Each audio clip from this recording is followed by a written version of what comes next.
enjoy. Oh, let me just hit this on the screen here. Got it. Okay. Always thrilled to join the library for programs. So thank you for continuing to have me, and happy holidays, everybody that's joining us today and watching the recording later. My name is Amy DuVall. I live in Alexandria and close to Alexandria City High School. And I have been in Alexandria for a few years now. I was in downtown DC for about 20 years. So I've been a DC area resident for well over a couple of decades now. In a former life, I was a lawyer and lobbyist, and I did that for about 20 years, and decided a few years ago that I wanted to focus on my creative side, which had been woefully left in the dust as a lawyer and lobbyist. So I decided to study pastry, and one thing led to another, and I created my own company called From Politics to Pastry. Hopefully that explains the name of my company. I get that question a lot. People are like, why From Politics to Pastry? Well, because I literally went from politics to pastry. So before COVID, I was selling at a couple different local area farmers markets. Since COVID, because we are an immunocompromised household, I have been focusing on people picking up from my home, contactless pickup from our front porch, and then teaching virtual classes, which I should add, actually, before COVID, I was also teaching at Sur La Table in Old Town. And so I very much enjoy the teaching aspect, and I hope you guys enjoy being here with me today. My website is frompoliticstopastry.com, and same handle on Instagram and Facebook as well. Would love for you to follow me. And today, as Ruth said, we are going to bake for our four-legged doggy friends. Although I will tell you, Ruth is completely correct. This recipe is human-grade food, can totally be eaten by you if you want to. My mother-in-law, who does not enjoy sweets, she does not have a sweet tooth, so she actually ate one of these biscuits. She was curious, and she said it was delicious. I've tried it. I think it's a little bland, but as you guys can see, there's no added sugar to it. So it is a little bland for our normal, American sugary taste, but it is 4 easy ingredients. We'll go over those in a second. And if you get a hankering for peanut butter and pumpkin dog biscuit, you can enjoy for yourself. They also make, which is why we're doing this right now, they make fantastic gifts. There's not much better than giving not only your own homemade treats to other humans, but to four-legged friends as well. So, and they freeze beautifully too. So if you end up with more than you can handle in one recipe today, or whenever you go to make this, you can easily freeze these. And we'll talk about that at the end of class as well. And they thaw out beautifully as well, just at room temperature. So very easy to store if you, just make a big bunch at once. All right. Ruth mentioned an hour and a half. That's true. I have never had this class exceed 90 minutes. We might even be done before then if there aren't too many questions, which let's talk about questions. And Ruth, you correct me if I'm wrong here, because I'm not 100% sure if we're doing this in webinar format or a plain old Zoom format. Maybe you can jump in and tell me that. I'm not sure from the display I'm seeing. Sure. So this is a meeting, and if anyone has any questions, I'm keeping everyone muted for the time being, but you can go ahead and raise your hand. You can put it in the chat and I'll pose it to you when we're at like a natural break. Perfect. Okay, that's what I presumed from what I was seeing, but I just wanted to make sure. So yes, exactly like Ruth said, you guys, this is not like a college lecture where you need to wait until the end of class to ask questions. That would kind of defeat the purpose. If you have a question while you're baking on step 1 of this recipe and you have to wait 90 minutes to ask it. So please ask in real time. Like Ruth said, she'll let me know your questions from the chat, and we will go from there. I think that's it. Oh, I got to pop up on my other screen. Let me just get rid of that, which actually makes me think. So you should see, you may have to change the view that you currently have set on Zoom for your own cameras from speaker view to gallery view, but I have 2 cameras. So I have one that says Amy DuVall, which is me talking, I'm waving and talking into this one right now, a bigger view of at least part of my kitchen. And then there's one that just says kitchen cam. Right now you'll just see some tools. I'm doing Vanna White style with my hands here. That's my countertop view. And that will come especially in handy as we are rolling out the dough, so you can see what we're doing there. So if at any point you can't see exactly what you want to see, or if especially my countertop camera goes down because the way it's pointed, I can't necessarily see the camera itself, let me or Ruth know. Same with my audio, and we will go from there. All right, so let's talk. I know you guys all have I think anyways, Ruth, correct me if I'm wrong, everyone's got the recipe, correct? So I'll be sending it out after the class. Oh, okay. All right. So it's a very basic recipe, you guys. There's 4 ingredients. So let me tell you what the ingredients are, and then you will see them. And by the way, if you see me sipping water in between, I apologize. When you talk this much, you often get a little parched. So give me just a second. All right. So we have 4 ingredients. Before we talk about ingredients, let's do one thing right up front. Preheat your oven to 350 degrees Fahrenheit. So go ahead and start that now. So when our dough hits the oven, the oven will be at 350 degrees. You also will want at least 1, preferably 2 sheet trays, full-size sheet trays for your oven, either lined with parchment or this is a Silpat, like a silicone fiberglass, non-stick, reusable mat, something like that. Okay, so let's talk ingredients. Our ingredients are all-purpose flour, pumpkin puree, peanut butter, and eggs. Those are the 4 ingredients. Let's break that down a little bit though, because while it sounds basic, and ultimately it is, I want to give you a couple caveats. When I've taught this class privately before, I've had folks ask, could you use whole wheat flour? The answer is absolutely yes. And I've done it before. Honestly, when I do this recipe, I normally use whatever I happen to have more of right now. Today, I actually don't have any whole wheat flour. You could do half and half if you wanted. The one thing that you should just be aware of is if you use all whole wheat or even half and half, whole wheat and all purpose, you will likely have a drier dough. Whole wheat just creates a drier product, as you probably know from eating whole wheat bread or whole wheat muffins. So you may need to add a little more egg. Now you may be thinking, well, how the heck do I add a little more egg? You can't really, eggs don't come in half sizes, right? The recipe calls for 2 eggs. So how do I get half an egg? That's what I need. Essentially what you would do is you would break a 3rd egg into a small bowl, scramble it up with a fork, just like you're going to be making scrambled eggs, and then add a little bit at a time, a teaspoon at a time to your recipe and to your mixing bowl until you get the right texture that we're looking for. Okay. And I'll point that out to you today, what texture we're looking for. So that's the only caveat if you're using whole wheat.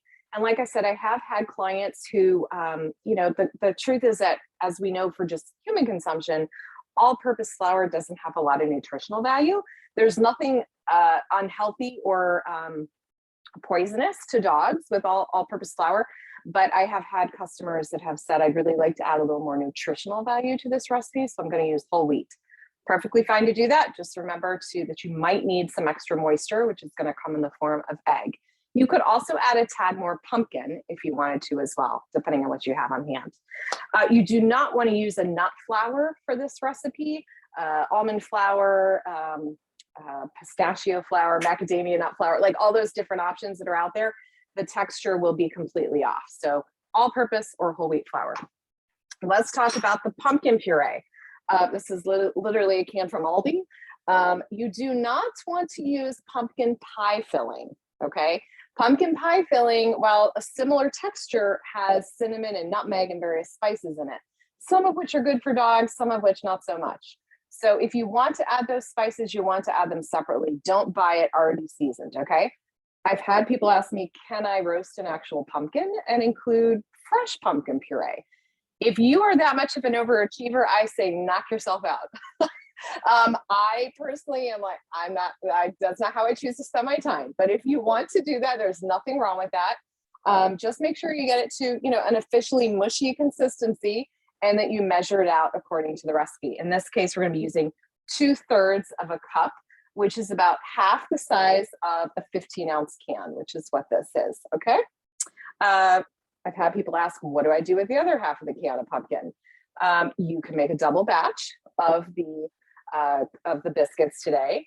You could just put the plain pumpkin puree into your normal dog food serving for the day. If you're going to keep it in your refrigerator, because it's very moist, To keep it from getting moldy quickly, you're going to want to put a piece of saran wrap right down on top, or plastic wrap, right down on top of the pumpkin puree that remains in the can, and then seal the can itself. Okay, so that's the pumpkin puree. And eggs we've talked about. Ideally, you want them at room temperature for this recipe. I normally suggest that for all my baking. I can't think off the top of my head any class I've taught where I haven't suggested eggs at room temperature. The reason for that is, the best way I can explain it is, as you're mixing ingredients together in your mixing bowl, whether with a mixer or by hand, the more consistent you are in the temperature of the ingredients, the easier it is for them to start to come together. So if you have room temperature ingredients, in this case, it's going to be flour and peanut butter and pumpkin in your mixing bowl, and you add a cold egg, it will ultimately become the same temperature, but it just takes a little more energy for the mixer. And it's just easier if you add the egg at room temperature. It seems to produce a better final product. So helpful hint moving forward. So we'll want 2 large eggs. And then let's talk about peanut butter. You may be thinking, really, Amy? Like, there's not much to talk about regarding peanut butter. 2 things for this recipe. The first and absolutely most important is that you want to check the ingredient list on the back of your jar of peanut butter. You do not want xylitol, which is spelled XY, not with a Z, okay? It starts with an XY. There are very few brands that include xylitol, which is an artificial sweetener, safe for human consumption, not safe, in fact, poisonous for dogs. So just always, before you make this recipe, check your ingredient list on the back of your jar. You never know when it might change, or you've bought a different brand, or I've yet to teach this class where anyone has found xylitol in the ingredient list in their normal jar of peanut butter, but it's better safe than sorry. The last thing I'd want, and I know the last thing you all want, is to cause problems for your dog. So check and make sure you have xylitol-free peanut butter. Again, safe for you, not safe for the dogs. The second thing is, I get the question all the time, can I use crunchy peanut butter? Recipe calls for creamy peanut butter. By the way, you will see when you get the recipe that it very clearly denotes in the ingredient list that the peanut butter should be xylitol free. So just in case you forget that, it's written in there. You could make this with chunky peanut butter if you wanted to. I just find that it turns out better and it's easier to roll the dough with a creamy peanut butter versus chunky. But if chunky was all you had on hand, you could certainly, give it a try. And certainly not a problem for the dogs, unless they happen to have some digestive issues that the peanuts, might cause problems for. Okay, so before we move on, any questions on those 4 ingredients? Any questions? Ruth, Yeah, Amy, we did have one question. So Good. Someone asked if pumpkin puree, would it be a good choice to use pumpkin pie puree if you're making these for people, as it would add more flavor? That's a fair question. If you're making them for people, then that's perfectly fine. Yes. And you'll probably want to add a little bit of sugar, in my opinion. But again, if you ask my mother-in-law, she thought they were fine the way they were.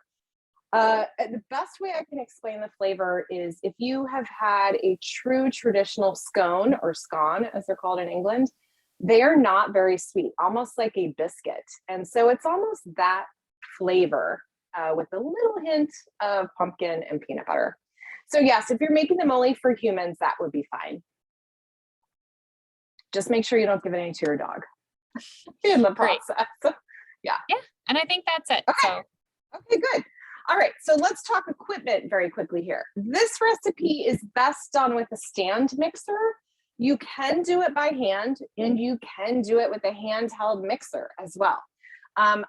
However, there's a caveat there. If you do it by hand, literally by hand, you're just gonna, I'll show you the texture we're looking for once everything is mixed together. You're just gonna get a really good arm workout for the day. Not necessarily a bad thing. It's just gonna take some time. If you use a hand mixer, the reason I give you a little caveat here is all hand mixers are not the same. Depending on the motor power, some can take, this is a very thick dough. So I don't want to be the person responsible for murdering your hand mixer, and causing smoke to come out. So if you know your hand mixer well and know that it can handle some thick dough, then give it a try with this recipe. If not, probably better to do it completely by hand. I just know some brands and some models are more equipped to handle more torque than others. Stand mixers, almost always, it'll be more than fine for this recipe. Also, when we're talking about stand mixers, just a quick summary here, because I've learned over the last few years, everybody doesn't always know what all three of these things are for. If you have a stand mixer, and sometimes a hand mixer as well, you likely have an attachment that looks like this, and one that looks like this. You can see that, that's my hand, and one that looks like this. This is your whisk attachment. We're not going to use that today. This you will use mainly for whipping cream. If you are making a meringue, something that needs a lot of air whisked into it. Think of this as the replacement for a handheld whisk. Okay, so that's what this is for. Not using that today. Let me put that aside. The next thing is this. This is a dough hook, and I found that a lot of students don't necessarily know how to use this properly. Think of this as essentially replacing your hand kneading if you are making bread, specifically like pizza dough, a loaf of bread. Do not use this to mix in your mixer. I found that a lot of students try to use this to not only knead, but mix. And the bottom line is it just doesn't have enough to it to get to the bottom of your bowl of your mixer and truly mix ingredients. So we are also not using this today, okay? What we are going to use is what's called the paddle attachments. Yours may not look exactly like this. It may have crossbars and slightly different shapes. That's fine. We're going to use this today. This is your mixing tool for your mixer, okay? So we're going to use that today. While I install that on my mixer, let me pause and see if there's any questions, or if anybody does not have a stand mixer, was planning to use a hand mixer, needs some help coming up with some substitutes or instructions.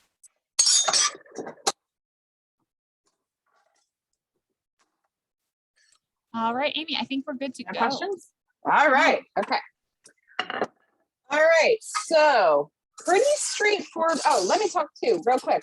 I wrote the recipe to be based on a 3-inch long, can you guys see this? I don't know if it's showing up. 3-inch long dog cutter, dog bone cutter. There you go, that's better way to look at it. So it's 3 inches long from end to end. It makes about 25 or so treats, about 2 dozen, 3.5 inch treats. By comparison, you know, if you happen to get let me just put this on the counter so you can see by comparison. If you look into the kitchen cam, you can probably see this better. Sometimes when you buy these, they come in a set. So you have the teeny tiny little dog biscuit. If you happen to have smaller dogs, get that one. We're going to use today the 3.5 inch, which is the kind of average medium, and then the super large one. If you don't have any of these cookie cutters, it's fine. You can use any cookie cutter you have. You can use the top of a pint glass if you want to make just rounds. The great thing about this recipe is that the final product is pliable. This is not like you know, a crunchy dog bone biscuit of a name brand that you might get for your dogs, where it's very hard to break them apart. These are going to be pliable. So even if you only have the large cutter and you have a very small dog, you can break off pieces easily. That won't be a problem. The key is that whatever shape you are using, we want to roll it to the same thickness, which is going to be about 1/4 inch. That's going to determine how long we bake something. If you're going to bake it longer, or if you're going to make it thicker, we're going to have to bake it longer. If you're going to make it thinner, we're going to bake it less time. So the key is not so much the shape that you're using, it's the thickness of the dough. All right. If anybody has any questions about substitutes for a dog bone cutter, let me know and we'll go from there. So the first thing we're going to do, remember, preheat your oven to 350 and get 1 or 2 sheet trays ready with parchment or like a Silpat nonstick liner on them.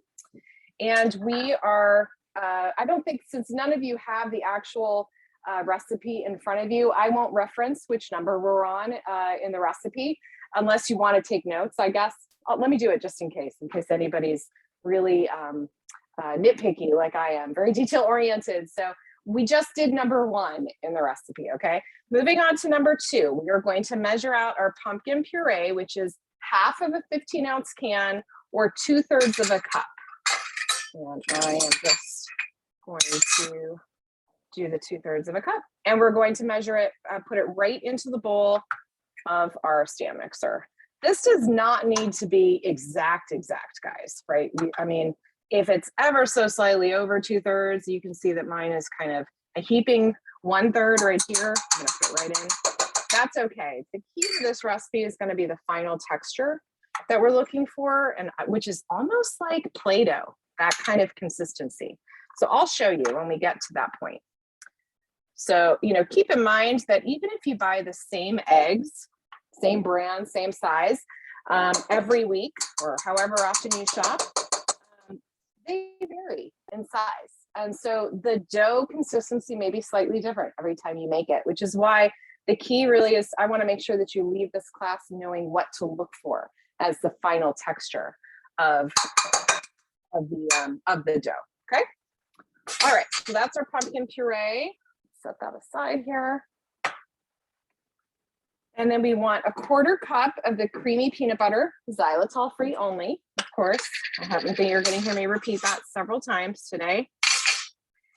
1/4 cup of that. Of course, mine is way at the bottom of the jar right now. So I got to scoop this out. Okay.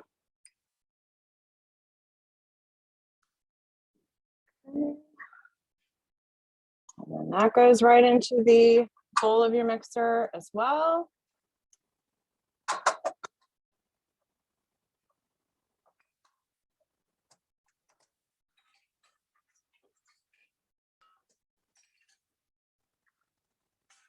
All right, and let's talk about eggs real quick. Let me put this peanut butter aside. I am guessing that if most of you grew up anything like I did, you probably grew up cracking eggs on the side of something. That's the way I learned. I just want to try to suggest that you get into the habit of cracking them on a flat surface instead of on the side of something. Crack them on a flat surface, and always crack your eggs into a small container before you dump it into the ultimate destination for your eggs. The reason I like to crack it on a flat surface is I learned this a few years ago. If, God forbid, there be some salmonella connected to your egg, hopefully there isn't. But if there was to be, it would be on the shell of the egg. It's not already inside the egg. And if you crack on an angle, the physics suggests that you automatically are making the shell go into contact with the inside of the egg just because of the angle. If you do it on a flat surface, you have less chance of that happening. While it doesn't eliminate the risk completely, I say if you can just change that one little habit and make it less risk, why not? So I've gotten into the habit of cracking it on a flat surface. Why I crack it into a small bowl first? Really twofold. The first is how many times, and I've cracked probably thousands of eggs in my life at this point. How many times have you cracked eggs and you get a piece of shell? So much easier to dig that piece of shell out of your tiny little container than the entire bowl that you've got, your mixing bowl for your whole product. Also, in the very rare chance, and I have cracked enough eggs for this to happen to me, I think twice now, that you get a rotten egg. Most people that hasn't happened to them yet, but it does happen. Again, so much easier to just throw out the contents of this container than literally lose all your product in the mixing bowl. So another good habit to get into. All right, so on step number 2, we are going to always start, oh, it would help if I actually plugged in my mixer. Sorry guys, hold on a second. Okay, so always start your mixer on the slowest speed. You never know when you're gonna get a power surge. Who knows? It's just better to start it on the lowest speed instead of just, ram it right to the top. You also don't want to wallpaper your kitchen with whatever is in here if you happen to get a power surge. So I always say start on the lowest speed. So keep in mind, if you're making one batch of this recipe, there's not going to be a lot in the mixer bowl. So you are going to want to keep handy a spatula, which actually is kind of funny. Today I have one that says Crazy Cat Lady, which is probably not, it's a 4-legged friend, but it's not who we're making our treats for. You're gonna probably need to scoop the bottom or scrape the bottom of the bowl more for this recipe than perhaps other recipes you've done if you're only doing one batch, because there's not a whole bunch of ingredients in here. Okay, so you might have to help the mixer out a little bit. But we'll just start at the lowest speed with the peanut butter and the pumpkin. You're not going to see a whole bunch of activity, but we're going to make a little effort there. And then we're going to add our eggs one at a time. If both of your eggs happen to slip in together, it's not the end of the world. But let me explain why I like to suggest, and many recipes say this, and you can turn the speed up a little bit to like 2 or 3, one at a time. The best analogy I can give you is if you were hosting a party at your house and you invited, let's say, 25 people, if they all showed up at once, you would be going kind of crazy trying to figure out how to get everybody a drink, an appetizer, take their coats all at once. If instead they showed up 1 or 2 at a time, much easier to manage it. So think of the ingredients that are already in the bowl as you, and the eggs are your guests. It's a lot easier for the ingredients that are already in there to incorporate what you're adding to the bowl if you add it slowly. So that's the reason that you generally see the advice to add 1 egg at a time. I actually see a little piece of shell in here. You guys, even when you've cracked hundreds, maybe probably thousands of eggs like me, you can still get eggshell. Let's see if I can get it out here. There we go. All right. Okay, so 1 egg in, now the second egg's in. I'm gonna rinse my hands off there. All right.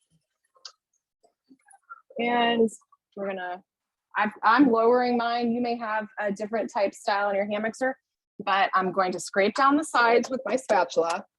Remember what I said, spatula is your best friend today, especially with the sticky peanut butter. A lot of recipes will tell you to scrape down the sides of a bowl, but never mention the bottom of the bowl. I would suggest get in the habit of whenever you read in a recipe, I want you to hear me in the back of your head. Every time you read in a recipe, scrape down the sides of the bowl. Also think, Chef Amy said to also scrape the bottom of the bowl. The reason for that is a lot of modern mixers, especially the way they attach or sit on the stand, they have a divot in the bottom of the bowl, almost like a little moat that forms around it. And ingredients love to accumulate in that little kind of divot. So give that a scoop too, a scrape down with your spatula. Every time you do the sides, just do the bottom as well. All right. So we've got 2 eggs, 2/3 a cup of pumpkin puree, 1/4 cup of creamy peanut butter xylitol free, and we've got our flour, whichever kind you are choosing to use. I'm just going to give this one more mix. All right, let's turn that off. So it's 3 cups of flour, but you will notice when you look at the recipe later, we're done with step 2, by the way. We're moving on to step 3. We're going to add 2.5 cups, which actually makes me think I need to grab my 1/2 cup measuring cup. Give me just a second, guys. Go off camera here. So the recipe calls for a potential of 3 cups of flour, but we're actually going to add 2.5 cups, not all at once, but potentially cumulatively here. And it's possible that depending on the size of your eggs that week, that you may not need the the remaining 1/2 cup. Okay, so just make sure that when you read the recipe, if you do this again, that you notice that in step 3, it very clearly says gradually add 2.5 cups of flour until it's fully incorporated. Okay, so we are going to take, I got some pumpkin on the side of this. You do not need to aerate the flour for this recipe. It'll be fine when we roll it out. Sorry, I'm going off camera again. I like to use the flat side of my just kitchen knife to even out my measuring cups with dry ingredients. On the lowest speed possible for your mixer, okay? Because we don't want to end up with a blizzard of flour in your kitchen. So on the lowest speed, slowly add, don't dump it all in at once. Just kind of, yeah, if you don't trust yourself to kind of tap it in a little bit at a time, use, a quarter cup measuring cup or a 1/2 cup. this is a full cup here. I'm not dumping it all in at once, on the lowest speed. All right, that's 1 cup. And then we're gonna turn it up just a little bit. Try to let it incorporate. May give it another scrape down with the spatula. I'm just looking to see. If you see that the flour is not really incorporating or is clinging to the sides of the bowl, just stop the mixer and scrape it down. Also, if it's hanging out on your paddle attachment, which can happen. I think I'm good here. All right, so this is the 2nd cup. Again, slowly. You guys probably will hate to hear this, as I know this is why many people don't like to bake, but patience is truly your best friend when it comes to baking. Good practice. If you need to become a more patient person, baking is a good way to take that up. I think that's one of the reasons I got into baking. That and a creative outlet for me. I didn't realize it at the time that it was a test in patience, but indeed it is. That's probably the #1 thing I hear from students as to why they get frustrated with baking. It takes so much patience. I don't have time to wait for that. It does pay off. All right, so that's 2 full cups. I'm gonna look and see if I need to scrape down the sides here. Like I said, we're looking for roughly a Play-Doh-like texture. I'll show you when mine's done. So it's gonna start getting thicker. We're looking for an elastic-like texture. And my spatula here. I definitely have some stuff sticking on the sides of my bowl right now and on the bottom. Again, don't forget the bottom.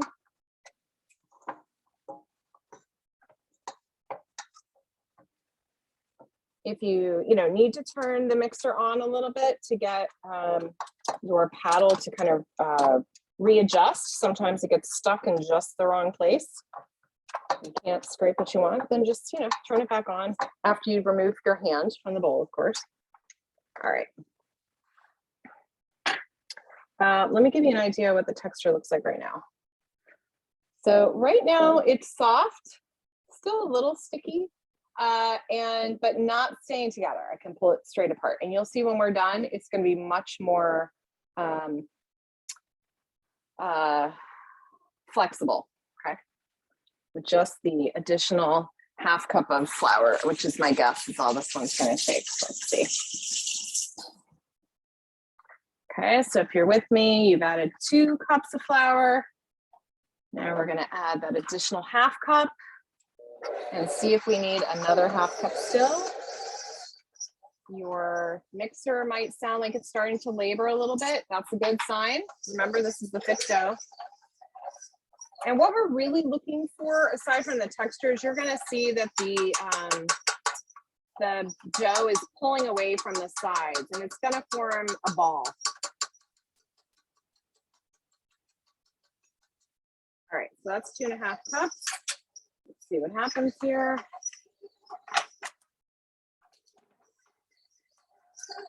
After you get that initial amount of flour that you just added kind of incorporated, but not fully incorporated, you can turn up the speed on your mixer.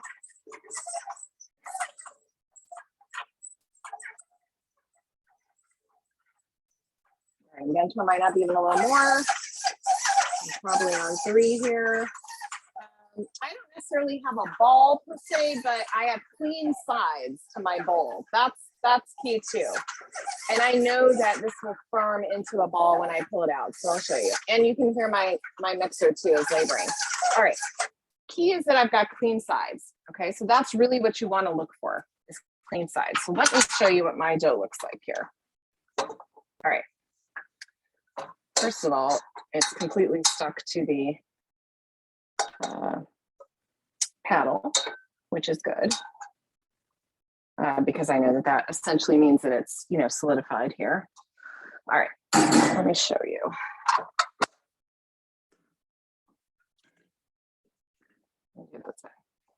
I have nothing on the side of my bowl. So hopefully you guys can see that. And I just, it wasn't quite in a bowl, but it was like 2 touches of my hands and it's like all stuck together. So let's look at the texture. Well, first of all, I can take it out and, you know, nothing is falling. It's not drooping. And remember before it wasn't really that pliable. Now it is more pliable than it was, if you can see. So very much like a adult Play-Doh type situation, okay? So this is what you want, all one ball, okay? So if the next time if you go to make this, your eggs are smaller or larger or however it works out, this is with 2.5 cups of flour. I am not going to add more flour into the mixing bowl right now, but you may very well need to do that for yours, okay? Keep your flour handy because we may need it as we roll it out, okay? I may end up adding more flour to this if it sticks to my rolling pin. So we'll see how that goes, okay? All right, so that's it. We're done with the mixer. So let's move our mixers aside. Hey, And for Anya, those of you, yeah, oh I yeah, have a quick question. yes ma'am. So just on your last steps there, when you're doing the eggs, do you ever try to remove those stringy things in the eggs and the mucousy parts before using? I don't actually. The only thing that I will remove is every now and then if I see a really obvious blood spot, sometimes you see those. And it's not that those are necessarily a problem. It's just that sometimes, you know, the color looks kind of like you get one little red dot in your dough. So it's more an appearance thing for me. But I don't remove the strings now. Okay, cool. Yeah, yeah. Good question though. I have actually been asked that before. And I don't know, for the person who asked that, I would love to know because the people who have asked me before, they grew up being told that they should do that. So I don't know where the origin of that is. I know that, for example, I know that folks who follow a kosher diet cannot use eggs that have blood spots in them. So I know that some people grow up being taught, you know, to remove the blood spots for a reason. I would love to know if the person who asked that question, if they grew up being taught that for a reason, because if there's a reason for that, I don't know what it is, aside from just appearance, and then it might look kind of strange in the egg itself, but it shouldn't make a difference in the final product. All right, guys, so we've got our dough ball, which hopefully you can see on my countertop camera here. All right, looks great. Okay, good. So we are going to take our flour, ever so slightly amount of flour. You will see when I say light, I'm going to sprinkle my countertop. You guys see that? It's very light, okay? I'm not like covering my countertop in flour. I just want a little bit down. Now, I will tell you, I have a marble countertop, which hardly ever requires flour on the surface. I don't normally do this. I'm just mentioning it because a lot of people require it for their work surfaces in their kitchen. But even if you don't have a more nonstick surface like marble, you don't want a lot down. You can always add more flour if you need it. You can't take it out, right? So start small. All right. So we are on step 4.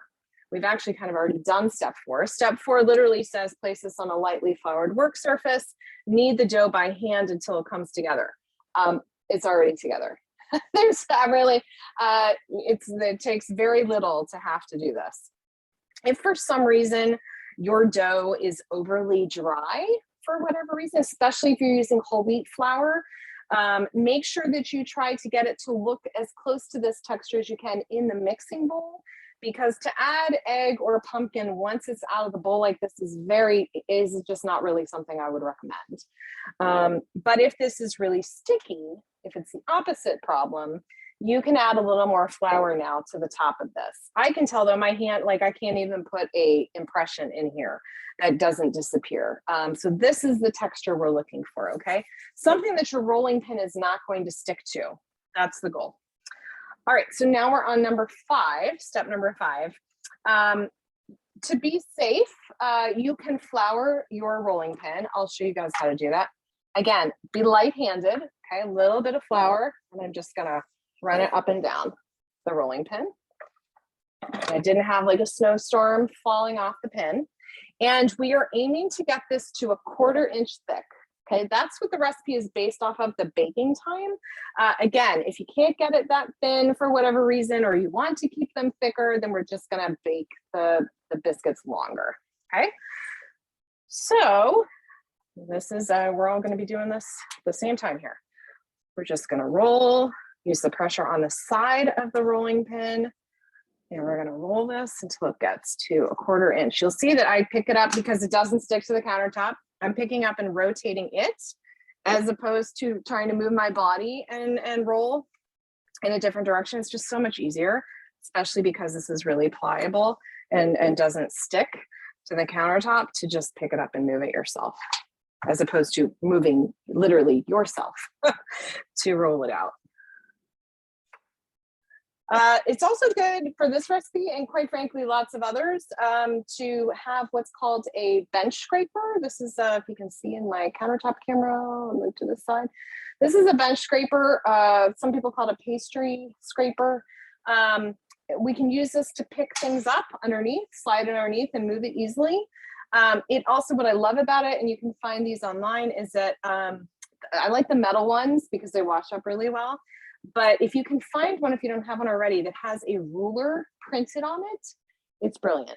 Two tools in one. So two tools in one. You don't need a ruler separately. So I'm just gonna spot check this. Yeah, so I'm at about 1/2 inch right now. We want to try to get an even 1/4 inch across the entire shape of dough, right? The entire surface. And I'll show you a trick. I'm probably going to look crazy doing it, but I'll show you a trick for how I do that in a second here. Obviously, one thing you can do is visually, look at it and see if anything looks like you've got a higher area on one side than another. But sometimes that's tough. All right, so then at some point, it gets a little unwieldy. This is getting kind of large to move it around like I was previously. So now you will have to move your body a little bit. I'm gonna move it just a bit because it's running into my camera stand here. I love this dough. It's like silky smooth, like I said, Play-Doh.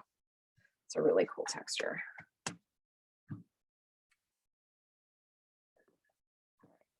That's probably 1/4 inch. Yep. Okay. So when I think that I've got it to the right depth or thickness, one of the things I love to do, and this is where I said I'm going to look a little hokey. We are used to using our eyes to look at things like this and being like, oh, it looks relatively even. You could get down like you're on a putting green kind of thing and like look at it and be like, oh, still looks kind of even. I have found that if you eliminate one sense, it heightens others, and you guys have probably heard this before. So I like to close my eyes, and then I use my hands to literally feel and see if I feel any bumps, any raises or divots that I need to kind of, resolve. So the whole thing is homogeneous in its thickness. You probably saw me patting down the edges a little bit, which is not unusual. A lot of times the edges, they either get less attention because you don't roll all the way off of them, or they get more attention. You're applying more pressure as you roll off, so they're thinner than the rest. All right, so I think we're good. Let me stop and see if there's any questions, Ruth, before we start using our cutter. So I don't have any questions. It sounds like sometimes when you bake the egg string in, that it would be reflected in the final product. Oh, okay. So it doesn't bake up the same way. So it kind of ends up as a string? Yeah. Okay. And is that in every egg, or are you just finding it in certain eggs that you're pulling it out?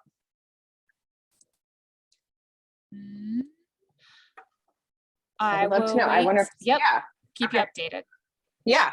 All right, guys. So if you are using a metal cutter, you likely do not need to flour it first. If you're using a plastic cutter, it might be more likely to stick to the dough. And then I would just lightly dip it into your flour.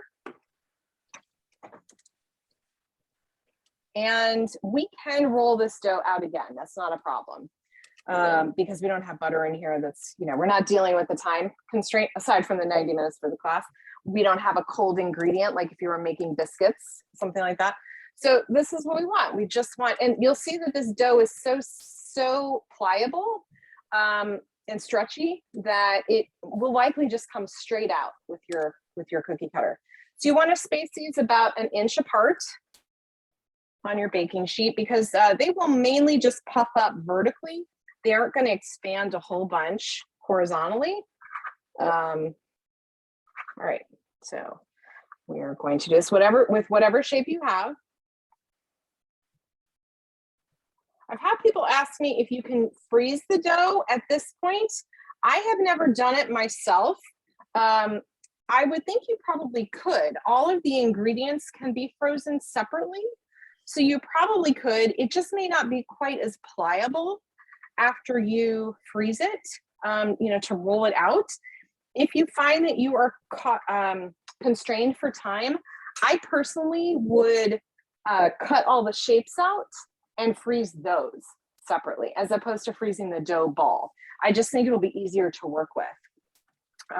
So, I would line these up on some parchment, wax paper, something like that, and put them in freezer bags. Or if you can just, put the sheet tray straight in your freezer, depending on how much time you need to buy yourself, that would be great. So this is kind of the spacing we're going for type situation. I feel like I need to research egg strings now. So we've gotten a response on that, and it seems like the fresher eggs. Okay. I can only just tell you that in my experience, I have not intentionally pulled them off of every egg. Maybe I have done it and I'm not even remembering doing it. But I certainly have not done it out of habit with every egg. I wish I could be more helpful on that one.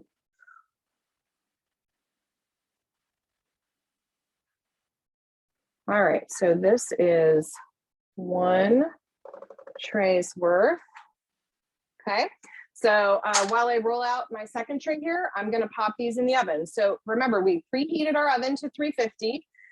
These are gonna bake for roughly 20 to 25 minutes. Now that's a pretty big range, 20 to 5 minutes there, give or take. The good news is you can't really over bake these, right? I have never burned any, but we're going to set our timer for about half of that. So let's do 12, let's do about, let's start with 10 minutes, which is the halfway mark for the lowest end of the range, okay?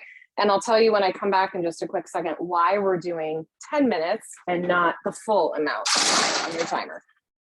Doesn't matter, by the way, which rack you're putting it on, top or bottom. And that's because, give me just a second and I'll finish my thought.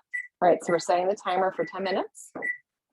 The reason it doesn't matter is it goes with the reason that we set the timer for half the total amount of time. My experience has been that just about every oven, no matter how wonderful it is, no matter how much it costs, no matter how professional it is, whether it's in a professional commercial kitchen or whether it's in your personal kitchen at home, whether it is a conventional oven or a convection oven, which is a newer introduction, a newer appliance for people, has hot spots and cool spots. And what that means is essentially that if you set your temperature for 350, so the display on the oven right now says 350 on mine. It should on all of yours too, right? That's what we told it to turn the oven to. The reality is if you put a thermometer in your oven, physically in your oven right now, and you measured all around the entire area of the oven, the average would be 350, and it would likely be 350 in many places, but it is not going to be 350 in every single place in your oven.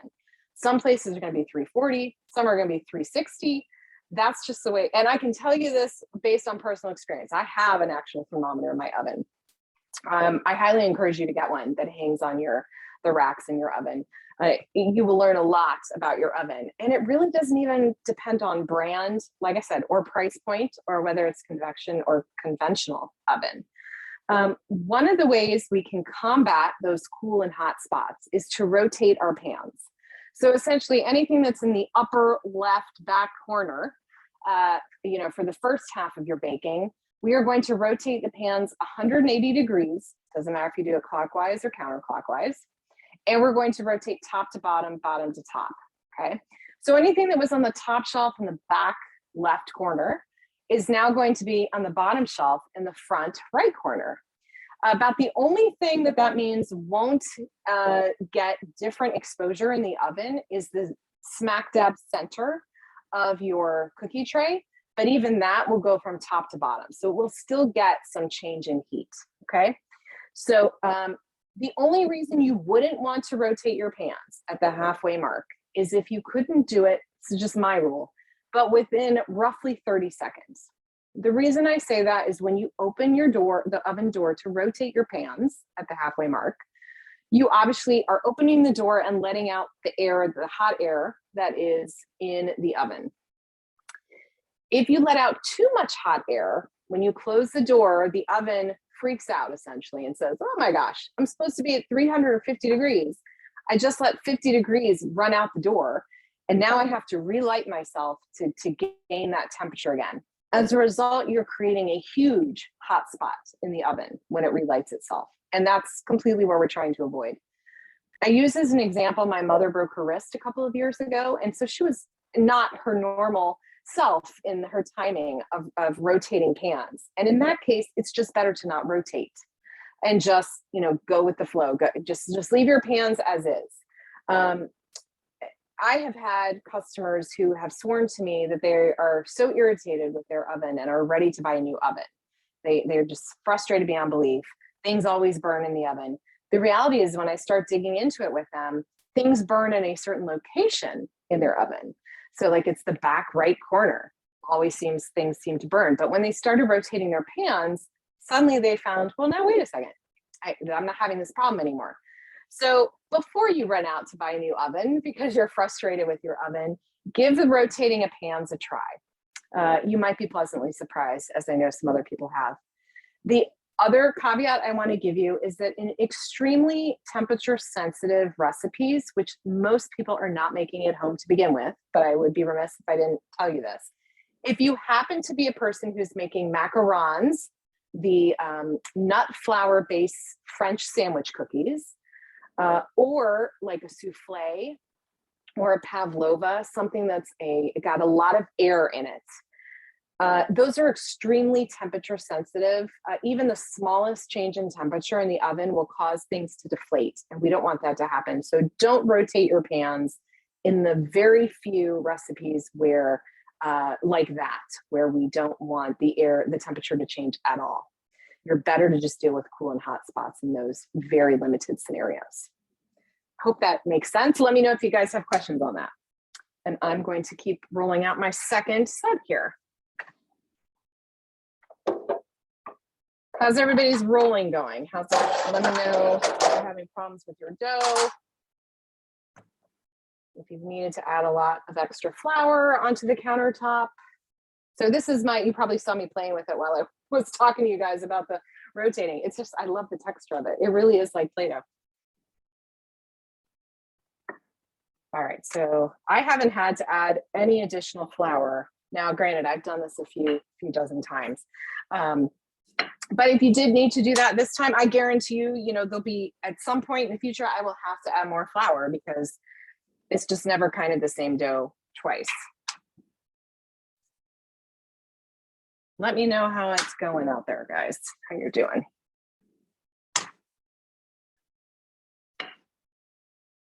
Also, let me know what kind of cookie cutters you're using. I'd love to know if you guys are going for the traditional dog bone, if you're going for the holiday, like Christmas treats or candy canes. I had a customer who took this class and she was using alphabet cutters for the initials for her dogs and then all of her neighborhood dog friends, and giving everybody treats in their initials, which I thought was very sweet. And again, the key, no matter what cookie cutter you're using, the key is even thickness in the dough, and it should still bake. Even if you have, let's say, different shapes on your cookie tray, on one cookie tray, they should still bake in roughly the same amount of time, as long as everything's the same thickness. The teeny tiny dog biscuits will probably cook up quicker or get more brown around the edges just because they're so much smaller in surface area. But if you're, you know, roughly in the ballpark of the size of these dog bones here, no matter what shape it is, you should be okay if your thickness is about the same, is consistent.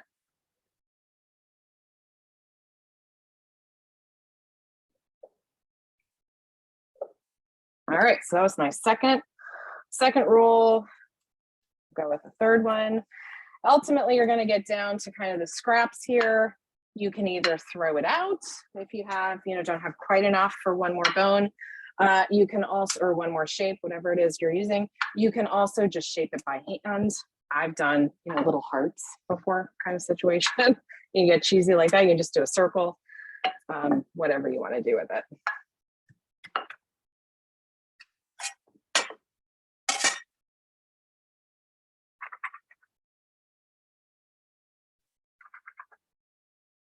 I might get one or two more out of here. Let's see. After this.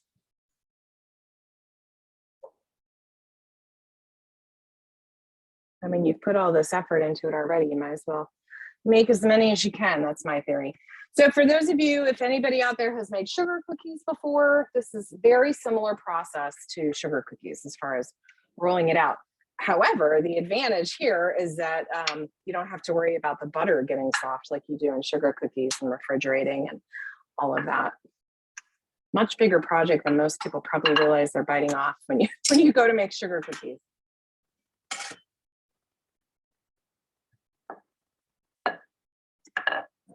Hey, Amy, I have a question for you. Yep, go for it, Ruth. Do you ever grease or flour your cookie cutter?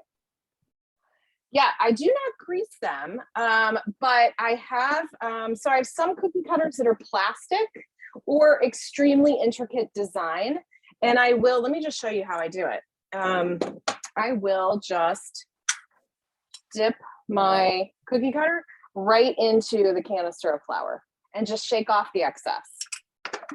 Interesting. Yeah. You know, now that I think about it, I do have some extreme, and when I say extremely intricate, I mean like they're huge cookie cutters like this big, like a Christmas tree that has like ornaments and lights and everything cut into it. They're really a pain in the patootie to use, quite frankly. But those I have sprayed like with spray oil and then floured as well. Much like you would if you had a really like a bundt pan, like a very intricate bundt pan. So you don't want things to stick to it. So there are times that I've done it. It's very few and far between. For something like this, this shape, I don't do it unless it's plastic, and then I find that the plastic cutters sometimes stick a little more, so I will flour them. It doesn't cause a problem for you to do it.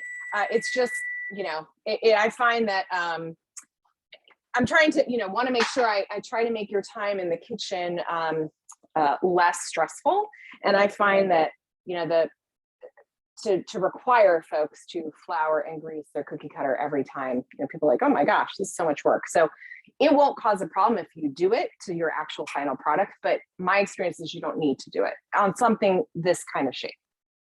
Okay, that was my first timer that went off. So let me just show you guys here at the halfway mark. They don't look, if you can see, let's see if we can do a comparison here. Side by side, maybe? Yeah, there we go. So the color changes a little bit. These are the ones over on this side. I'm moving the pan up and down, that have been baked halfway. They go a little more yellow from orange. Now this is, remember, all-purpose flour. If you're using whole wheat flour, the color is going to be darker. Okay, but you can see that they have not really expanded widthwise, like I told you they wouldn't horizontally, but they have, and it's kind of hard to pick it up on camera. They have started puffing up, especially on the ends, and you hopefully are seeing that in your product as well. So that is halfway mark. So I'm going to rotate 180 degrees.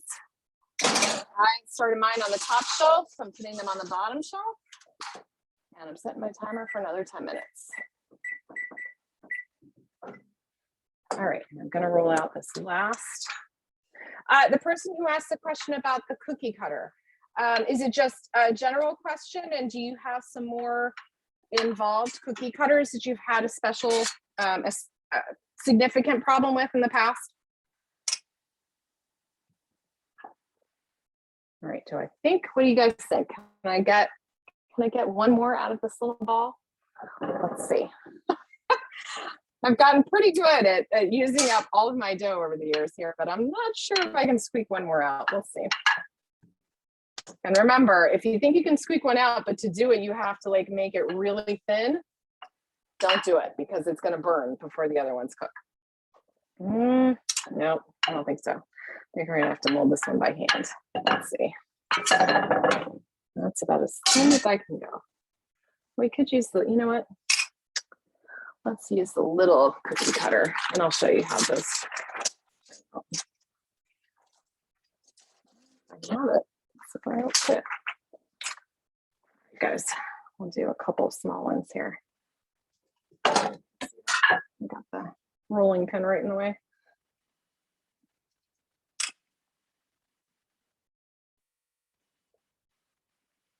See, now I have to challenge myself with this even smaller piece of dough that's left. It's like the Russian little nesting dolls, Russian nesting dolls. No, small, it goes from bigger to smaller. All right.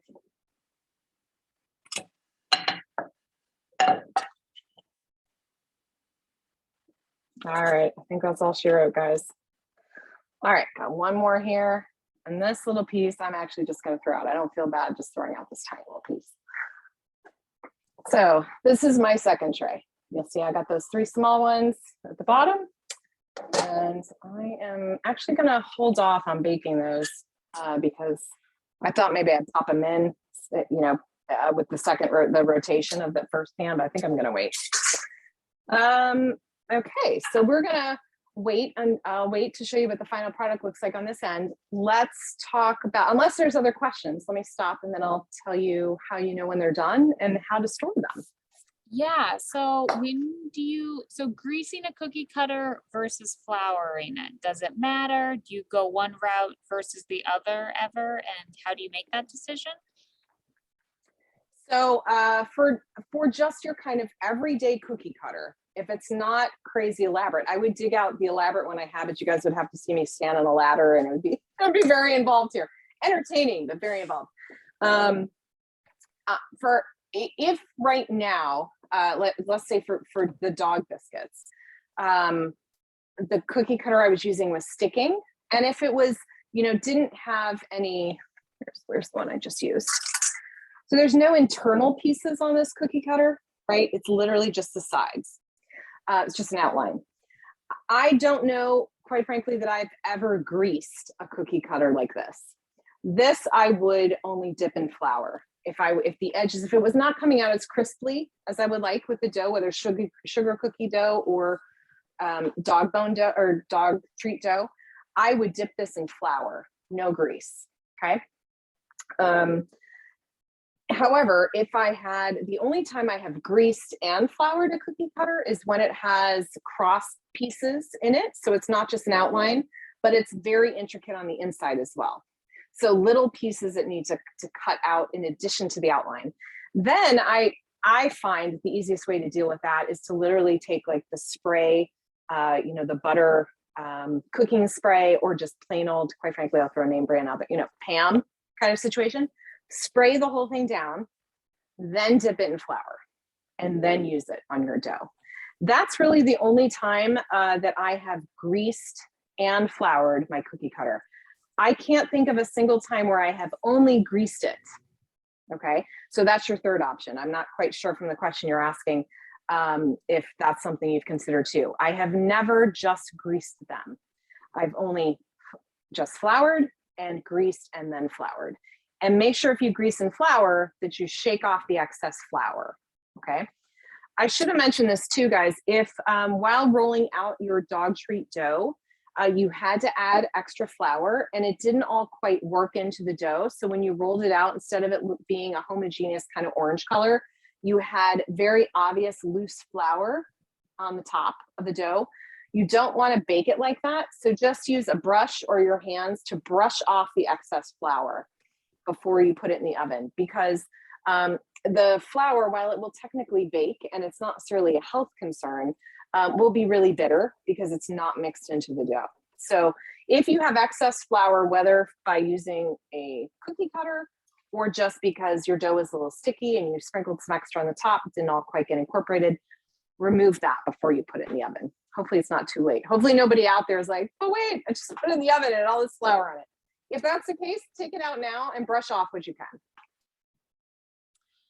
The second part of this question is, why don't you poke holes in the biscuits before baking like you would with a pie crust? Oh, interesting question. Okay, so the reason that you poke holes in a shortbread or a pie crust is, all right, I'll try not to get too technical here. With both of those doughs, and I threw in shortbread because I know I do it myself. Both of those doughs have a lot of butter in them, okay?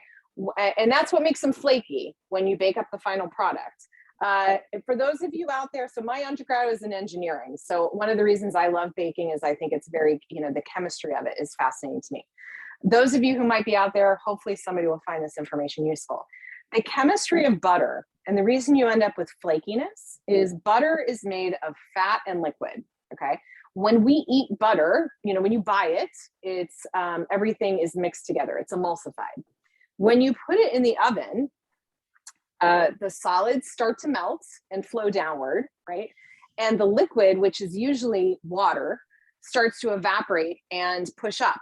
That's how you end up with flakiness. It's that cavity in between the layers of dough. You get a crispy layer below because the butter starts to melt and crisp things up, the actual fat solids, and then the water evaporates and pushes things up.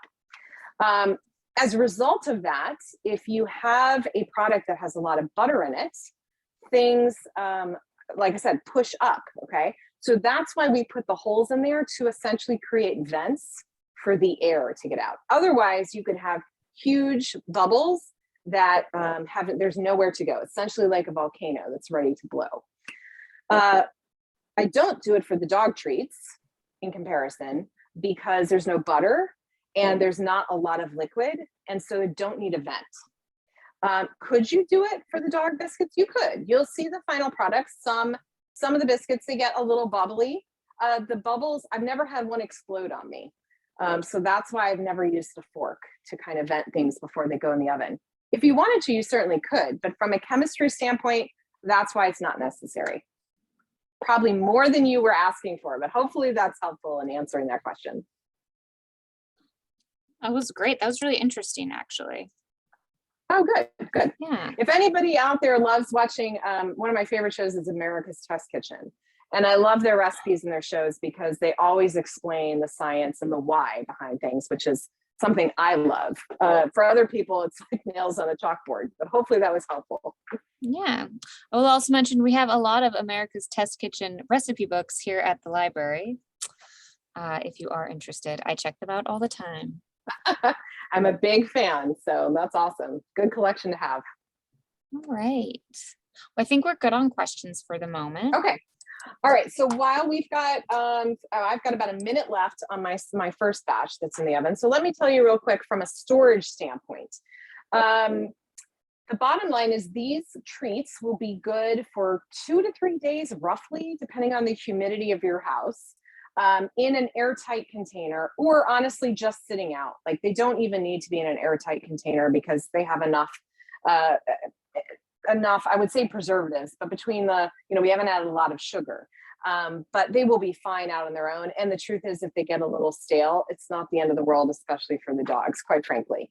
However, if you are going to have them for more than 2 to 3 days, what I want you to be cognizant of is there is a lot of moisture. While it may not look this way when it comes out of the oven, due to the pumpkin and the peanut butter, these contain a lot of moisture that will, if you store it in an airtight container for more than 2 to 3 days, you will start to see kind of moisture building up in the container, and they are very prone to molding, okay? So if you don't think you can use everything within 2 to 3 days, put it in the freezer. I take a freezer bag like a gallon size, and lay them out in a single layer and just pop them in the freezer that way. Let me grab my done tray here, guys, and I'll finish telling you how I store them in the freezer. Okay, so this is after 20 minutes. And how I know they're done, and these could probably go for another 5 minutes. They're not going to be raw at this point. So it's really just a personal preference. But let's see if you can see this. Can you see a little bit of brown at the top and the bottom? There's a little bit of golden brown at the top. The longer you cook these, the more that brown is going to be obvious. As long as you see a little hint, this one's a little easier to see, little hint of brown on the bottom. And be careful because look, I have like completely, my fingers at this point have been, the tips have been burned off from being in the oven. So I'm like, oh, out of a 350-degree oven, I'll pick that up for you. Just be careful when you do this. I take for granted that I do this all the time. You are welcome to keep them in the oven another, up to 5 more minutes more. I'll put mine in for a couple minutes, just so you can see the difference, but these are fine the way they are. I'm going to put them in the bottom shelf and add my second tray to the top shelf here. I'm going to set the timer for 10 minutes, but I'm going to take that other tray out after 2, just so you can see the difference on the bottom. With my luck, there'll be no difference for you to see. It'll be just this one time that there's nothing for you to see. But so back to storage. I take a Ziploc, it doesn't have to be Ziploc, a freezer bag. And I will you want to make sure that you have the dog treats in a single layer. Okay, that's the key. Because if you start putting them on top of each other, they're going to develop some ice in between them, and they won't be as nice when you defrost them. When you want to use them, take them out of the freezer, open the bag, and just leave you can leave everything in the bag. Just open the bag so it can start coming to room temperature. We're talking like all of 30 minutes is all you really need. And you don't have to warm them up in the microwave or the oven or anything. They'll be good to go. I would only freeze them once. So just keep that in mind, okay? If you think that, your dog can only go through a few every week, freeze them and then literally only take out a few. Don't take the whole bag out. And I think that's really about it for storage purposes. It's just, I think that the key is just to remember that they give off more moisture than they might look like they will.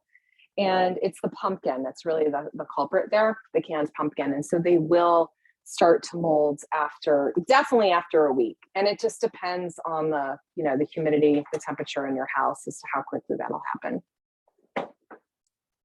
Great, thanks. Yeah. Let me see. I think we're good on questions here. Okay, I'm going to pull this first tray out so you can hopefully see the difference in the color on the bottom in just a couple seconds here. Let's do that. All right, so let's see. Ever so slightly different. That's the same one I showed you guys last. A little more obvious. Yeah. But from the top, anywhere from, top down, they don't really look anything. Can you see the bubble though, that you can see like the ends kind of start bubbling up? But yeah, that's not a problem. And I actually like that because it makes them look a little more 3D, looks a little more like a bone. They don't all do that. But like I said, if you want to put a fork through them, you can. I just kind of like that effect and they aren't going to explode. So I'm going to consider these done. Put them on my rack to cool. And you'll just obviously want to bring them to room temperature before you give them to your dog or yourself if you're eating them yourself. Great. And yeah, so I've got my second tray in the oven. I'm happy to stick around if folks have questions, but that's really it from the recipe standpoint. We checked off all of the other boxes, guys. 6, 7, 8. We finished all of the steps in the recipe. And of course, if you're not doing this in real time or you're watching this later, feel free to contact me with any questions or contact Ruth, who put you in touch with me. You can email me through my website, frompoliticstopastry.com. There's an email spot on the website, or instant message me through Instagram or Facebook. And I'm happy to answer questions if you try these in the future or have problems. And I just put your website in our chat, so you can pick it up from there, or you can always email me. I'm about to email all of you the recipe from today's class. I guess we have one final question. If you were making these for people, would you put cinnamon or sugar on top? That's a good question. I would probably not put cinnamon by itself, because cinnamon by itself can be a little bitter, but a blend of cinnamon and sugar could be interesting. If you're going to do that, put it on before they go in the oven, so it kind of bakes into the biscuit. Because if you just put it on when they come out, it'll slide right off. And if you're going to be making these for humans, I would love to know how it goes over. Because like I said, I've just made them exactly like this, and then my mother-in-law has eaten them and been like, oh, these are good. So, and I would love, I'm a sucker for pictures of people with their dogs eating the treats. Most dogs really love pumpkin and peanut butter. Plus the pumpkin gives them a little additional nutritional value, helps with digestion. So the research says. And so like I said, I've met a couple of dogs who are really, really finicky with the food that they eat, and they won't eat these. But otherwise, for the most part, most dogs seem to really love them. When I've taught the class privately before, people have always shown me pictures of their dog literally, as you can start to smell, you know, as they get towards the end of their baking time, you can smell the peanut butter and the pumpkin, and their dogs show up and like camp out right in front of the oven. So if that's happening at your house, I'd love pictures of it. It just makes my day to see that. And if your dogs like the treats, I'd love to hear from you.